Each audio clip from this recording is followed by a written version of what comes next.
Blood sugars, we know that diabetics particularly need to pay attention to their food, but we all need to do the same thing. So blood sugar spikes creates an energy burst, which is why we keep craving sugar when we're tired, right? Because we know that we're going to get that little energy rush. So cookies are good when you're tired.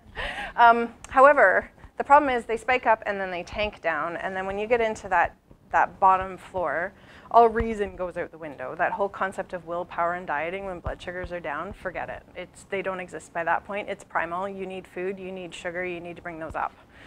So when they're low, it's that anxiety and that irritability and that difficulty concentrating. You're sitting at work, you haven't eaten lunch, you're having a brutal time getting through 2 o'clock in the afternoon. Go and eat. Stop what you're doing. Take that 10 minutes. Go and have something substantial to eat, and then get back to it, and you will be able to concentrate on the task at hand with much greater ease, and it'll take less time. The reason why we crave the comfort foods are called comfort foods for a reason. They increase serotonin, so when you're feeling really crummy, you're going to want to eat the sweets, and it doesn't have to be sugar. It can be bread.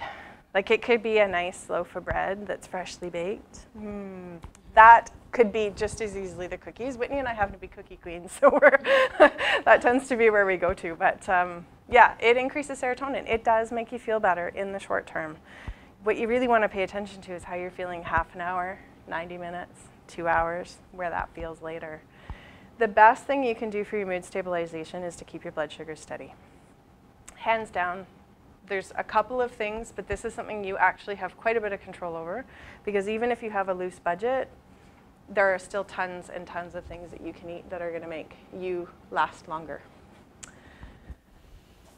Yeah, it's one of those simple things. If depression is something that you're fighting, let's start with that. Let's start with your food and look at what you're feeding your body. Now, our body processes different foods in different ways. So what this is showing is how the sugar spikes in different, we call glycemic index foods. So something can be a high glycemic index food, and that means your body takes up that sugar, spikes it really high, and then you have a larger crash. So you can see a bigger difference between the higher and then the lower. So you see where you have that crash versus stable. Again, with the green, that's a lower glycemic index food. It still peaks, but it doesn't peak so high and then so low again. So it's a gradual kind of curve. So a low glycemic index food, we'll talk about that, is it's got higher fiber, for instance, a protein, so that we're keeping your blood sugar stable. One of the analogies I use for patients, if you're ever camping or if you have a wood stove at the cottage, when you want to start the fire, you throw pine in. It's a high GI food. It goes really fast. You get a burst of heat, and it gets stuff going. But if you want to keep the fire going, you're going to throw in a log of oak, because it is going to burn all night, and you're not going to have to get out of bed 2 hours later to stoke the fire again. That's what you want to do with your food, slow burning foods. Yeah. There is a time for these, for the high GI foods, and if you're an exerciser, you're a runner, you're triathlons, they have their place. You need those high GI foods sometimes. On your day-to-day living, probably not so much. So what you can do to help keep that curve from being less hilly is to eat regularly. This is something we see with our patients constantly, and even with ourselves, we do have to remind each other to stop and eat.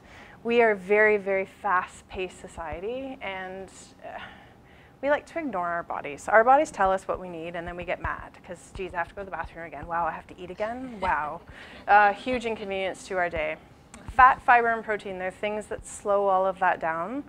So you think of, like, a bean salad has tons and tons of fiber in it. You put a nice dressing, oil-based dressing on it, there's your fat. A half a cup of a bean salad will last you hours. And I mean, if you're in a dieting mode, it's certainly it's a low-calorie thing as well, but and really super high in protein.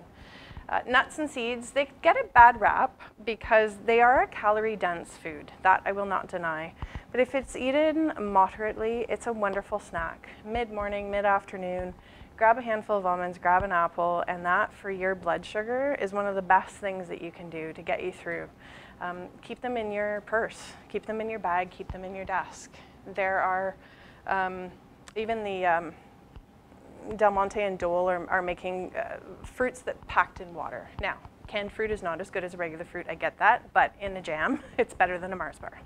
So, get a package of nuts, get a package of the fruit, and keep them everywhere so that when you're having that primal moment, everything's tanked. That will bring your blood sugar steady enough that then you can make a better decision for what your next meal is going to be.